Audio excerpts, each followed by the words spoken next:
Vez aqui com os irmãos, tudo que fazemos na igreja e viermos a fazer tem que ter um objetivo maior e principal. Tudo que fazemos, primeiro, é por amor ao Senhor. Segundo, por amor às pessoas. A palavra de Deus diz lá em Eclesiastes capítulo 5, verso 1: guarda o teu pé quando entrares na casa de Deus. Eu queria fazer um pedido para que nós pudéssemos, durante os momentos de culto, aqui, a partir de agora, principalmente, que não houvesse movimentação, que não houvesse também conversas paralelas, você pudesse se concentrar naquilo que Deus tem para falar ao seu coração.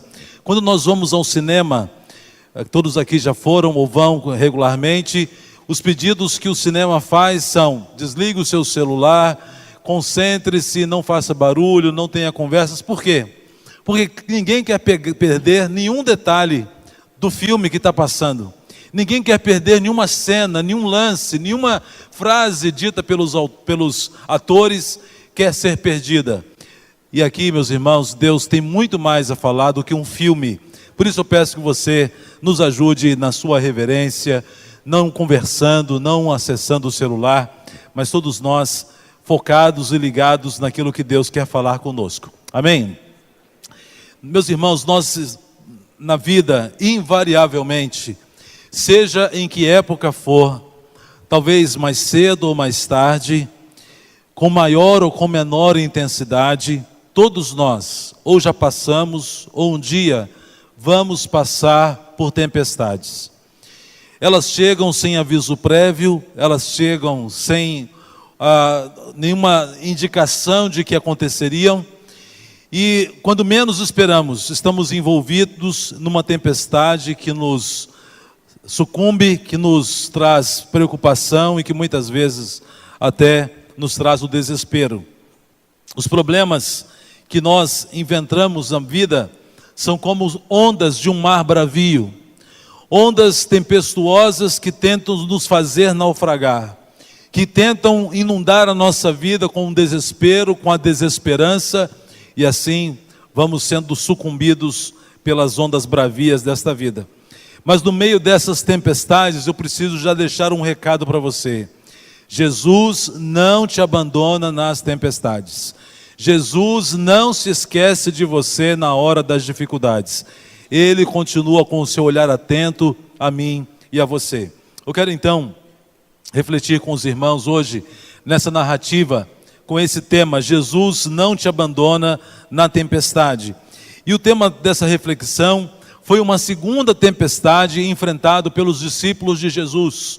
Houve uma primeira tempestade em que Jesus estava com os seus discípulos. Jesus estava no barco, ele estava dormindo no barco. Uma tempestade de vento começou ali no mar da Galileia, e quase o barco estava indo a pique. E os discípulos desesperados acordavam Jesus e disseram: Senhor, não te dá que pereçamos? Não te importas que nós vamos morrer? Agora a cena tem algumas semelhanças, mas é diferente. Dessa vez, Jesus não está no barco. Os discípulos estão sozinhos no meio do mar. Uma tempestade novamente surge, mas Jesus não está lá para eles acordarem e para clamarem por Ele. E é sobre isso que nós queremos ver. Eu peço que você abra sua Bíblia, por favor, no Evangelho de Marcos, o capítulo 6. Nós vamos ler dos versos 45 a 51. E essa história narrada por Marcos é também narrada por outros evangelistas, como João, que também narrou essa mesma história, com algumas colocações diferentes de Marcos. E nós queremos então hoje, à luz dessa narrativa que vamos estudar aqui no Evangelho de Marcos, tirar algumas lições para nós. Marcos capítulo 6, dos versos 45 a 51. O evangelista Marcos, acreditamos que foi um dos primeiros evangelhos a serem escritos. A datação do livro de Marcos precede dos demais evangelistas, e nós cremos que em primeira mão Marcos narrou essa história.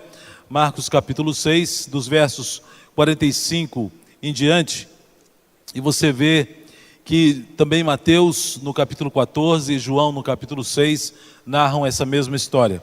Então aqui no texto diz assim: logo em seguida Jesus insistiu com os discípulos para que entrassem no barco e fossem adiante dele para Betsaida, enquanto ele despedia a multidão.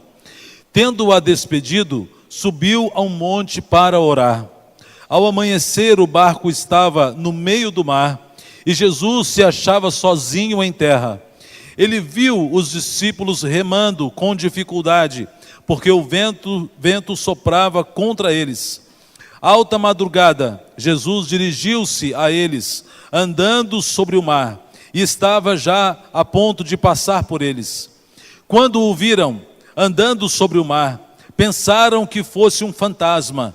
Então gritaram, pois todos os que tinham visto ficam aterrorizados. Mas Jesus imediatamente lhes disse, coragem, sou eu, não tenham medo. Então subiu no barco para junto deles, e o vento se acalmou, e eles ficaram atônitos. Amém? Até aqui. Eu quero então, meus irmãos, pensar algumas coisas à luz desse texto. Em primeiro lugar, aqui, com Cristo, tudo, sem Cristo, nada.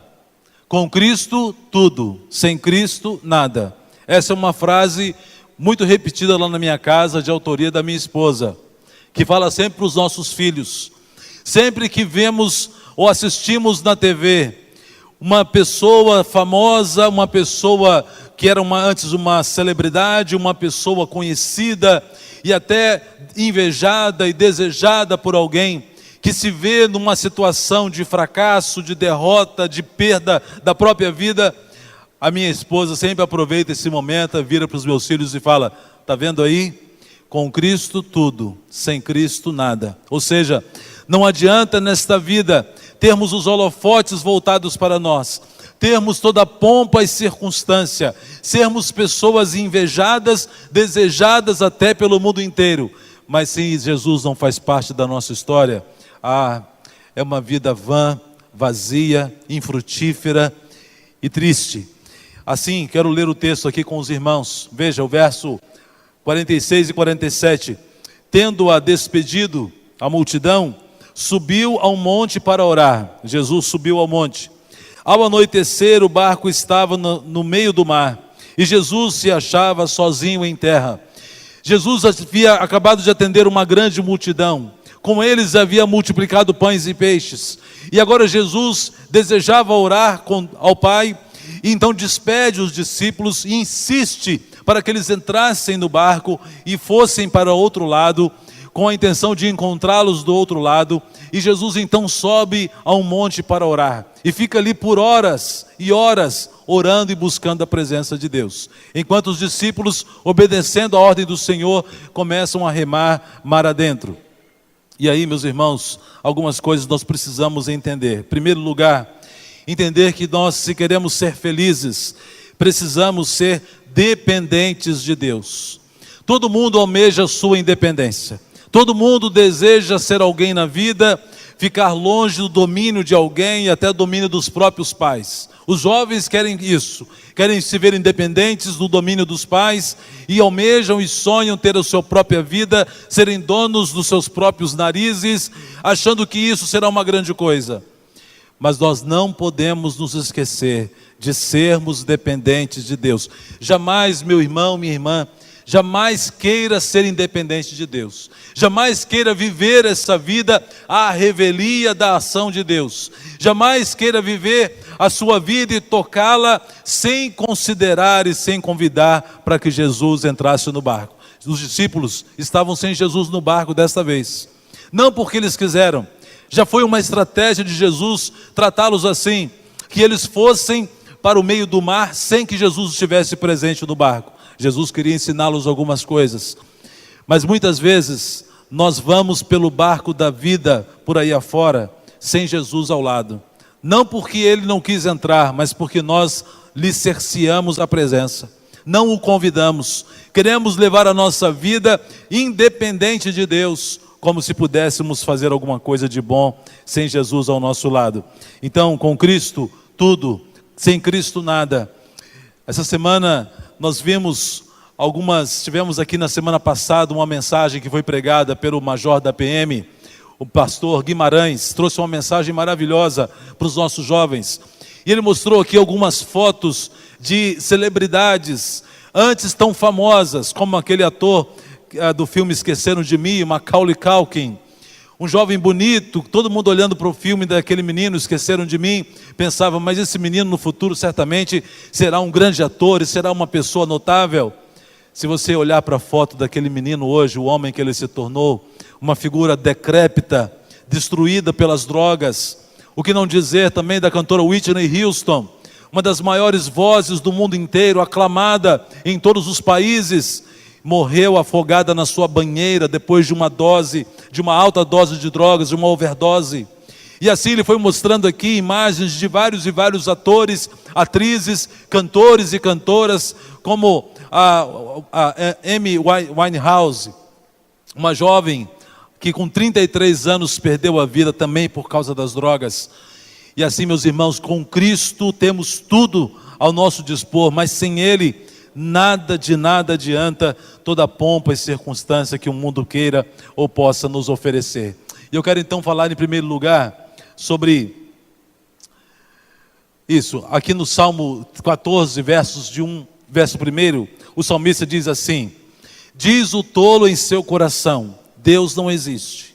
Também na versão Almeida Revista Corrigida, diz o nécio no seu coração, não há Deus. Aqui não está falando de louco, de loucura, no sentido de alguém que perdeu o juízo, ou que alguém que não tem mais o domínio das suas faculdades, mas de alguém que vive de forma indiferente à existência de Deus. Alguém que não considera Deus presente na sua própria vida.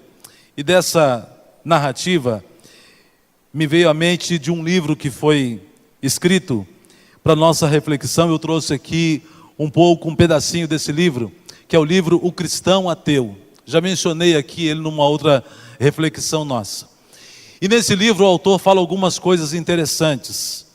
E quando a gente olha para o título parece uma controvérsia, porque se sou cristão, logo não sou ateu. Se sou ateu, então não sou cristão. Mas o autor, de forma brilhante, de forma criativa, escreveu esse livro intitulado O Cristão Ateu. E quem é o cristão ateu? Pode ser eu e pode ser você. Depende das nossas atitudes. Depende de como estamos enxergando Deus na nossa vida. Depende do quanto estamos nos relacionando com Ele e com a Sua palavra. Porque ser cristão de coração, de verdade, requer de cada um de nós, de mim e de você, algumas posturas também. Radicais, diga de passagem. Posturas que vão mexer com a nossa estrutura, literalmente, para que consigamos viver aquilo que é nascer na plenitude de um cristão. Um exemplo de cristão ateu é um cristão que acredita em Deus, mas não tem certeza que Ele o ama. É um cristão ateu. Porque se eu creio que Deus existe, se eu creio em Deus de todo o meu coração, primeira coisa, eu não posso jamais duvidar do amor dele para comigo. João 3,16 é a expressão clara disso, porque Deus amou o mundo de tal maneira que deu o seu Filho unigênito para que todo aquele que nele crê não pereça, mas tenha vida eterna. O cristão ateu acredita em Deus, mas não lê a Bíblia. Acredita em Deus, mas não lê aquilo que Deus tem para dizer. Não olhe para o lado para não ficar denunciando quem é que você acha aí que não está lendo a Bíblia. Não cutuque o marido, a esposa. Para pensar se não está acontecendo isso comigo ou com você. Faça um autoexame, uma autoavaliação. O quanto você está lendo a palavra de Deus. Você diz que acredita em Deus, que o ama, que deseja estar na presença dEle, como nós cantamos no cântico aqui agora. Ah, em Tua presença, Senhor, em Tua presença. Mas eu não quero entrar na presença de Deus, eu não quero ler a Bíblia. Acredita em Deus, mas não crê no poder da oração. Não vem às vigílias, não participa de uma semana de oração, não tem uma vida de oração. A única oração que faz é aquela da hora da refeição. Faça mal, faça bem, em nome de Jesus, amém. Oração da fome, inclusive, né? Não quer nem ter pressa para orar. Só ora na hora da refeição, e nem isso. Senhor, Tu sabes. E vai embora. Que isso? Temos que ter tempo de oração com Deus. Senão somos cristãos ateus. Acredita em Deus, mas se recusa a perdoar. E agora? Ah, pastor, mas não tem como perdoar aquele fulano. Não tem como perdoar aquela fulana. Não dá para perdoar aquele síndico lá do prédio. Não dá para perdoar aquele cara que me deu uma fechada e estragou meu carro inteiro. Não dá para perdoar aquele ex-marido, ex-mulher. Não temos escolha. Se queremos ser chamados de cristãos, o perdão precisa estar no nosso coração. Diz que acredita em Deus, mas quer ser feliz a qualquer preço. Essa é a geração que vivemos hoje. A geração hedonista que busca o prazer e a alegria independente da maneira como for, que entra numa rota do que os fins justificam os meios, e eu vou ser feliz a qualquer custo, mesmo que eu tenha que roubar, matar, eu vou ser feliz. Eu tenho que atropelar a minha família, casamento, valores, igreja, eu quero ser feliz. Isso não é ser cristão. Acredita em Deus, mas não compartilha a sua fé. É o famoso agente James Bond de Cristo, né? Agente 007 de Jesus, agente secreto. Ninguém no trabalho sabe que ele é crente. Ninguém da vizinhança imagina que ele é membro da igreja. Ninguém da escola tem a mínima ideia de que ele participe de uma igreja. Agente 007 de Jesus. Acredita em Deus, mas só confia no seu dinheiro. Já viu gente assim? Diz que acredita em Deus, mas desde que tenha dinheiro no banco e no bolso. Eu acredito em Deus, mas o dinheiro tem que estar aqui. Eu tenho que estar com muito dinheiro na mão, senão não acredito em Deus. Se o dinheiro começar a faltar, Deus morreu. E assim, irmãos, nós precisamos viver uma vida como verdadeiros crentes em Jesus, que confiam nele, que acreditam nele, mesmo na hora da tempestade, mesmo na hora em que parece que Deus está distante, mesmo quando olhamos para o barco e não enxergamos ele ali, ainda precisamos continuar crendo que ele existe, que ele se importa conosco, que ele não está morto. Precisamos crer e viver uma vida que agrada ao Senhor, em nome de Jesus. Jesus nunca chega atrasado. Os discípulos estavam ali, daqui a pouco vamos falar para vocês o tempo que eles ficaram remando, não foi pouca coisa. E às vezes passamos situações na nossa vida que temos a sensação de que Deus não está ouvindo, ou que Deus está ocupado demais. Nessa história de ocupado demais, criaram até uma música dizendo que de madrugada a fila é menor. Não sei se você já ouviu uma música dessa. A fila é menor, irmão, a fila é menor, irmão. Põe o joelho em oração de madrugada que a fila é menor. Não sei por que isso. Se tem fila para falar com Deus, até onde eu sei, Deus é onisciente, é onipotente, Ele ouve todo mundo, toda hora, a qualquer hora. Mas disseram que de manhã, madrugada, a fila é menor. Experimenta aí para ver se funciona. Eu acho que é tudo a mesma coisa, mas assim, não importa a hora que você estiver passando por luta, Deus não está atrasado. Deus, no momento certo, na hora certa, ouvirá o seu clamor. As tempestades, meus irmãos, possuem finalidades. Deus não permite que a gente passe por lutas com o objetivo de nos massacrar, ou de mostrar que nós precisamos dele, que somos dependentes dele, de mostrar que nós somos fracos, limitados, nada disso. Mas as tempestades têm por objetivo mostrar a glória de Deus, revelar-se para nós a grandiosidade do nosso Deus. Além disso, das finalidades, as tempestades têm os seus recursos pedagógicos. Deus, na sua infinita graça e misericórdia, quer nos ensinar alguma coisa. Os discípulos, depois que passaram por aquela tempestade, não foram os mesmos. Aprenderam grandiosíssimas lições com o Senhor, que só foram possíveis por causa daquela tempestade. Assim, tempestades que eu e você passamos também têm esse objetivo. Não tem o objetivo de nos massacrar, mas de fortalecer as musculaturas da nossa fé, de nos tornarmos mais tenazes, de nos tornarmos mais rígidos, para aguentarmos as lutas desse mundo que são tão grandes e são tão severas. As tempestades que Jesus permite são recursos pedagógicos. Jesus não se atrasou para chegar na casa de Lázaro. Lembra da história de Lázaro? Lázaro fica doente. As irmãs dele mandam chamar Jesus. Jesus se demora ainda 3 dias para ir até aquela casa. Quando Jesus está a caminho, Marta, tinha um temperamento um pouco mais agitado, vai correndo ao encontro de Jesus. Ao encontrá-lo, a primeira coisa que ela diz é: Senhor, se o Senhor estivesse aqui, meu irmão não teria morrido. Lázaro já está morto há 3 dias. E Marta agora coloca o seu lamento diante do Senhor, coloca a sua angústia e desabafa diante de Jesus, dizendo, é como se ela dissesse: ah, Jesus, eu estou decepcionado contigo, porque eu mandei o Senhor vir, o Senhor não veio. Se o Senhor tivesse vindo, meu irmão não teria morrido.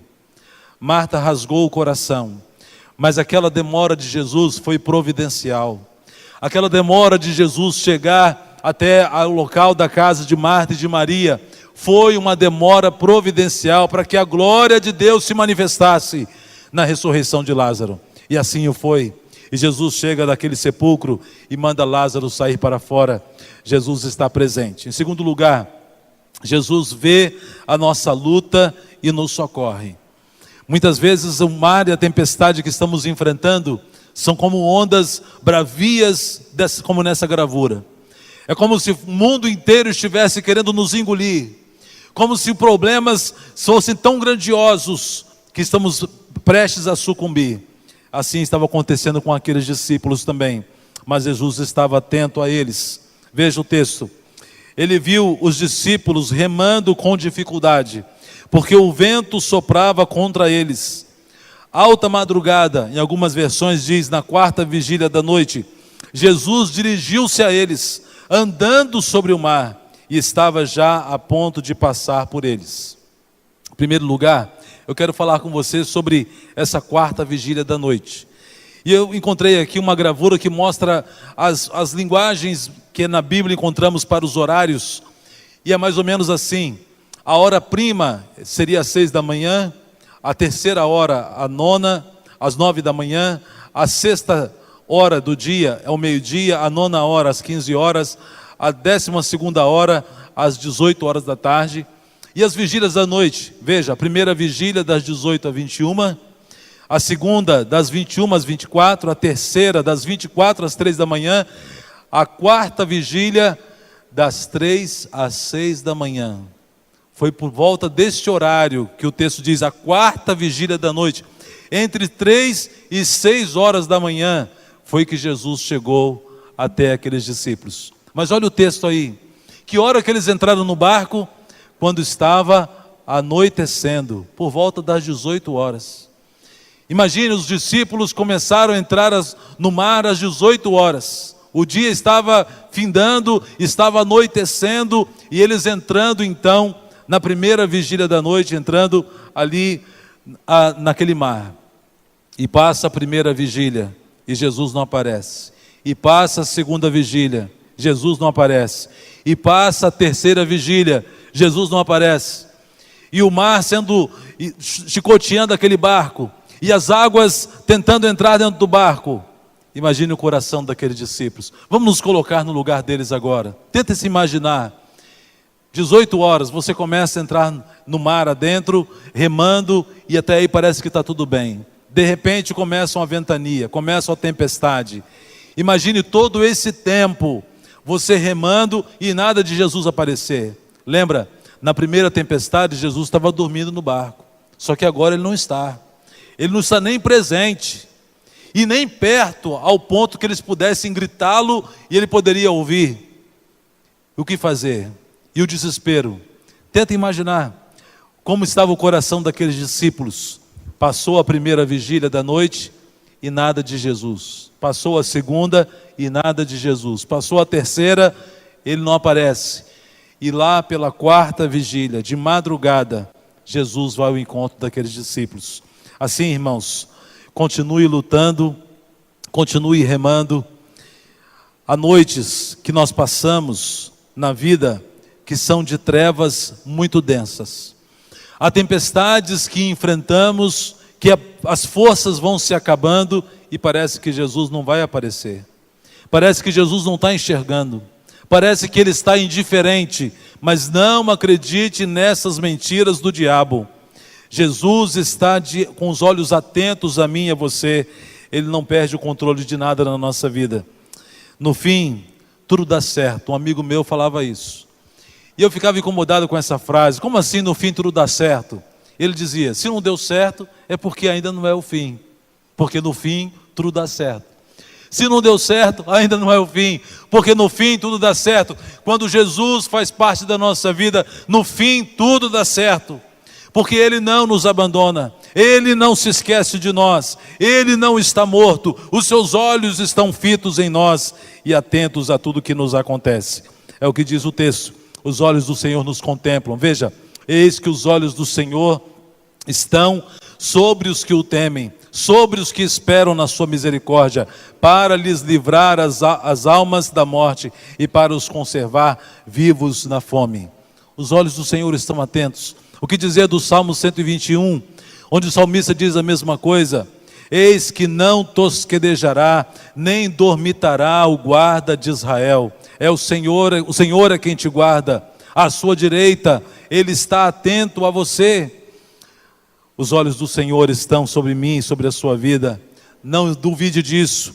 Não deixe de crer nessa verdade jamais. Mas saiba que o Senhor está presente conosco em todos os momentos. Também, não perca. Deixa eu voltar aqui. Continue lutando, continue remando. Não perca a fé. Não perca as suas esperanças em Deus. A última coisa que eu e você podemos fazer é perder as esperanças.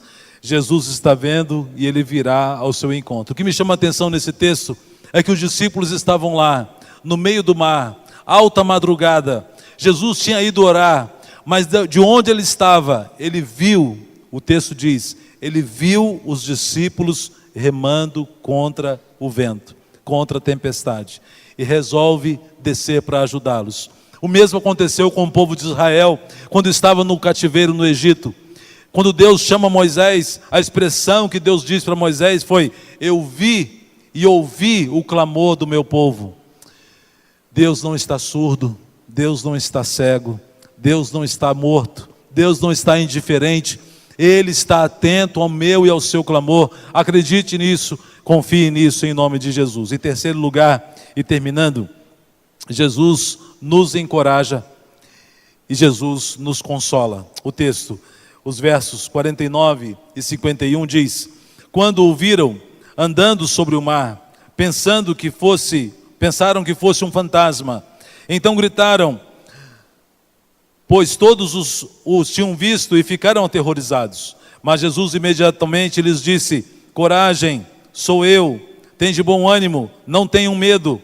Então subiu no barco para junto deles, e o vento se acalmou, e eles ficaram atônitos, ficaram perplexos com aquela experiência de ver Jesus ali. Então, em primeiro lugar, sobre esse versículo, não deixe que o desespero ofusque a sua visão. Jesus estava vindo para socorrer aqueles discípulos, andando por sobre as águas, mas o desespero foi tão grande, talvez o esgotamento físico de estarem remando até a quarta vigília da noite, as forças já estavam se acabando, não estavam conseguindo dar volta àquela situação tempestuosa, e ao vir a salvação chegando, acharam que fosse um fantasma. E pode acontecer isso comigo e com você. Se nós formos nos entregando à dor, formos nos entregando ao desespero, Jesus pode aparecer do nosso lado e a gente achar ainda que é um fantasma, achar que está vendo assombração, e aí é a salvação que veio, e a gente não reconhecer o Salvador, mesmo Ele estando ao nosso lado. Seja qual for a dificuldade, não perca a esperança, não se desespere, porque Deus virá para socorrer a mim e a você. Uma história semelhante a essa, eu sempre me lembro da história de Agar. Agar tinha sido despedida ou mandada embora por Abraão. Agar tinha gerado um filho a Abraão, que era Ismael. E Abraão coloca ali alguns pães, um pouco d'água e manda Agar com o menino para o deserto. A água acabou, o pão também acabou. Agar coloca Ismael embaixo de uma árvore, afasta-se à distância de um tiro de pedra, porque não queria ver o menino morrer de fome. E de repente aparece um anjo do lado de Agar. E a pergunta do anjo é muito interessante. O anjo pergunta assim: o que há contigo, Agar? Como se ele dissesse: para que esse desespero? Que desespero é esse, Agar? e ela então fala da sua situação, que a água acabou, e quando ela menos espera, ali perto havia um poço. E eu fico perguntando, quando chegar no céu, vou perguntar para Agar, vou perguntar para Deus também, para Jesus. O poço já estava ali e o desespero não estava deixando Agar enxergar? Ou foi Deus que fez o poço aparecer? Não importa, o texto não diz. Eu só sei que a primeira impressão, a forma de imaginarmos que as duas coisas são possíveis. É possível que o poço estivesse já ali, mas Agar não estava enxergando a solução que Deus já havia providenciado. E às vezes acontece isso comigo e com você. A solução já está do nosso lado, a solução já está à nossa porta, mas o desespero nos cega. Não conseguimos enxergar uma porta que já está aberta. E ficamos procurando e procurando em tantas coisas, ajuda em tantos lugares, lugares errados ainda, diga de passagem, e não enxergamos a salvação que Deus já mandou.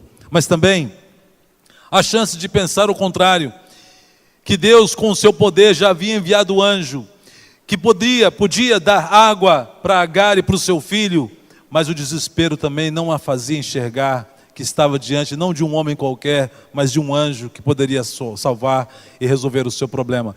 Assim, ou Deus nos abre os olhos para ver aquilo que Ele já fez, ou Ele faz as maravilhas que eu e você precisamos. Amém? Nós precisamos pedir assim, que Deus abra os nossos olhos e nos faça enxergar as maravilhas do seu poder. As ondas que nos ameaçam estão literalmente, irmãos, debaixo dos pés de Jesus. A onda que está agitando o seu barco pode ter o tamanho que for, pode ter a dimensão que seja. As que estavam ali naquele mar da Galileia, também agitando aquele barco, poderiam ser as maiores que você possa imaginar. Mas eu sei de uma coisa, Jesus estava andando por cima delas. Não estava atravessando as ondas, não. Jesus estava por cima das ondas. Ele está acima dos problemas. E é para lá que Ele quer nos levar. Acima das dificuldades, acima daquilo que nos atormenta, acima de toda e qualquer dificuldade, Jesus está lá. Todo poder foi dado a Jesus, no céu, na terra e debaixo da terra. Nós podemos e devemos confiar nele. Também, a tempestade pode ser o caminho que levará Jesus até você. Às vezes lamentamos pelas tempestades, mas por que está acontecendo isso? Por que eu estou passando por essa dor? Por que esse problema surgiu agora? Não pergunte os porquês, pergunte o para quê. Pode ser que nessa luta, nessa tempestade, nessa dor, seja o viés pelo qual Jesus se revelará.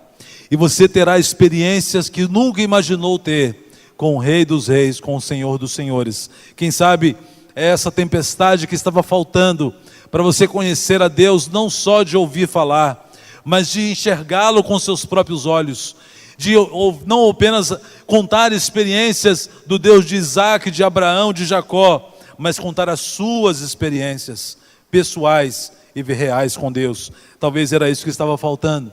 Acredite nisso. Sinta-se, portanto, encorajado pela voz de Jesus. Mas Jesus imediatamente lhes disse: coragem, coragem, não tenham medo. Eu digo para você também nessa noite, coragem, não tenha medo. Vamos fazer um exercício aqui, balança quem está do seu lado aí, fala com ele aí, coragem, não tenha medo. Fala com ele aí, coragem, não tenha medo. Tenha bom ânimo, não tenha medo. Continue crendo em Jesus. Não é bom isso? É bom a gente ouvir essas coisas. É bom reativar a nossa fé. Não uma fé vazia, não uma fé fundada naquilo que a gente pode fazer, mas fundada naquilo que Deus, o Todo-Poderoso, pode fazer. E Ele está aqui para fazer essa maravilha na minha e na sua vida. Assim, se Jesus está no barco, meus irmãos, a paz volta a reinar. Me chama muita atenção isso no texto. Jesus está vindo, eles acham que é um fantasma, mas quando Jesus entra no barco, veja, Ele não falou como da outra vez, mar e vento, aquieta-te. Jesus não falou nada. Olha o texto. Então subiu no barco para junto deles e o vento se acalmou e eles ficaram atônitos. Jesus pisou no barco, acabou a tempestade. Jesus pisou, entrou naquele barco, acabou a tormenta, acabou o problema. Será que não está faltando Jesus aí nesse meio do problema? Será que não está faltando chamá-lo para o problema e dizer: Jesus, senta aqui, porque minha vida está um caos. Jesus, me dá uma luz aqui, põe o seu pé aqui, para essa tempestade ir embora. Jesus, entra aqui nesse barco, para esse problema ir embora de uma vez por todas. Talvez está faltando isso. Talvez está faltando Jesus no seu barco. E é um cântico, um corinho, eu queria cantar com você. Os da minha época, não precisa denunciar a idade. Que conhecem vão cantar comigo esse cântico. E quem não conhece vai cantar também. É um cântico que a gente canta com as crianças. E o cântico diz assim, vamos cantar junto? Com Cristo no barco tudo vai muito bem, vai muito bem, vai muito bem. Com Cristo no barco tudo vai muito bem. E passa o temporal, passa o temporal, passa o temporal. Com Cristo no barco tudo vai muito bem. E passa o temporal. Amém. Vamos aplaudir a Jesus, que está presente no barco com a gente. Amém. Amém. Eu queria finalizar essa nossa reflexão dizendo isso para você. Se Jesus estiver no barco, tudo passa. Se Jesus fizer parte da sua vida, tudo vai embora. Todo temor, toda luta, toda angústia, todo medo, todo pavor, todo pânico vai embora. Porque onde Jesus está, nada é maior do que Ele. Pode ser o problema que for, pode ser a doença mais grave, pode ser a violência mais aguda, pode ser a corrupção mais gritante, pode ser o que for, se Jesus estiver na nossa história, tudo se acalma, a paz volta a reinar. Jesus vem, meus irmãos, para acalmar as tempestades da nossa alma. Há tempestades que agitam o nosso coração, e às vezes pensamos em fazer besteiras.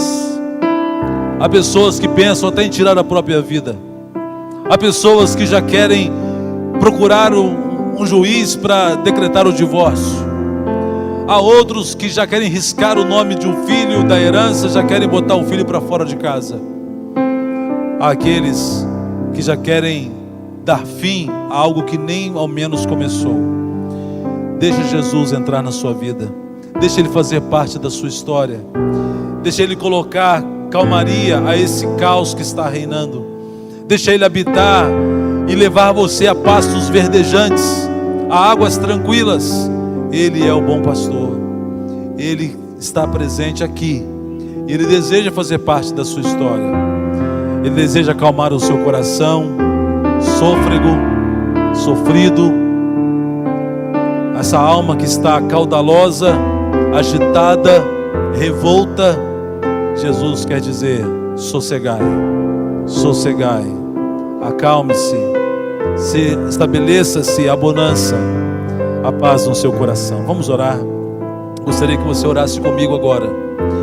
E nessa oração, uma oração de consagração, de entrega da sua vida a Jesus, uma oração de confissão de pecados, uma oração de clamor, de socorro, de pedido a Deus que te socorra e te tire do meio da tempestade. Vamos orar. Ore comigo e diga ao Senhor assim: Senhor Jesus, eu reconheço que preciso de Ti. A minha vida está em uma grande tempestade.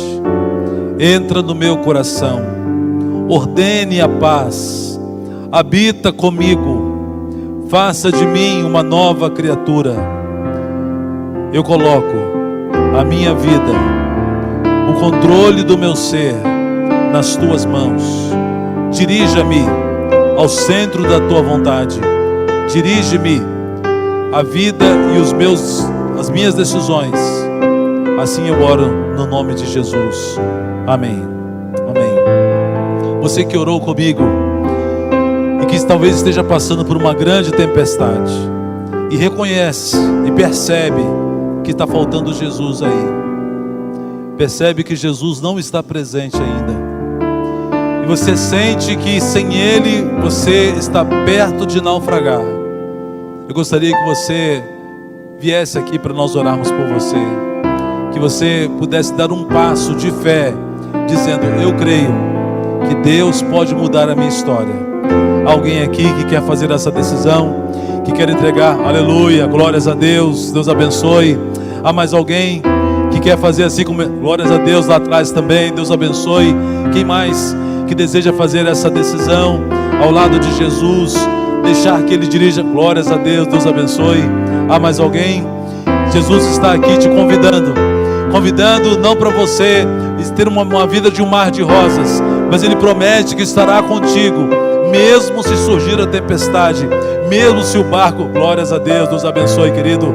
Quem mais quer fazer essa decisão? Jesus está aqui, aleluia, querida, Deus abençoe a sua vida. Há mais alguém que quer fazer essa decisão, que deseja entregar a sua vida a Jesus? Ele está aqui, lá na galeria também, se houver alguém. Jesus está te convidando. Com Cristo no barco, tudo vai muito bem, e o temporal passa, e a luta vai embora, porque Ele se faz presente, Ele é poderoso. Eu queria convidar todos a ficarem em pé. Queria convidar esses queridos que levantaram as suas mãos para que venham aqui à frente. Quero lhes dar um abraço, quero orar por vocês também. Ó Deus, nosso Pai, nós te louvamos, Senhor, por esta hora tão preciosa. Te agradeço, Senhor, pela vida de tantos que estão aqui à frente agora, com as suas vidas entregando o leme nas tuas mãos, convidando para que o Senhor venha fazer parte da sua história, e que eles sintam e recebam agora, Pai, toda sorte de bênção sobre eles. Que todo mal vá embora agora em nome de Jesus. Que toda obra maligna contra eles seja desfeita, Pai. E que esses queridos irmãos possam experimentar o teu milagre, experimentar as tuas bênçãos, o renovo das suas forças. Quebra todas as cadeias, Senhor. Repreenda todo o mal, ó Deus, nessas vidas, Pai. Que eles possam experimentar mesmo o renovo da alegria, o renovo da tua paz em cada coração. Que todas as cadeias sejam quebradas, todas as ações malignas sejam desfeitas, ó Deus, e que possamos ver essas vidas sendo restauradas, alegres, ó Pai, rejubilantes, podendo dizer das maravilhas que o Senhor fez nas suas vidas. Nós os abençoamos, Pai, e pedimos toda a sorte de bênçãos recaia sobre o teu povo, aqueles que estão com o seu coração desesperançado, que estão com os seus corações aflitos, que recebam do Senhor, ó Deus, a alegria e a bonança e a paz que só o Senhor pode dar. Abençoe nossas vidas, ó Pai. Leva-nos em paz para uma semana de vitória, guardados pelo teu poder. Nós oramos essas bênçãos no nome precioso de Jesus. Amém. Aleluias. Amém. Glórias a Deus. Glórias a Deus. Deus abençoe. Vamos em paz.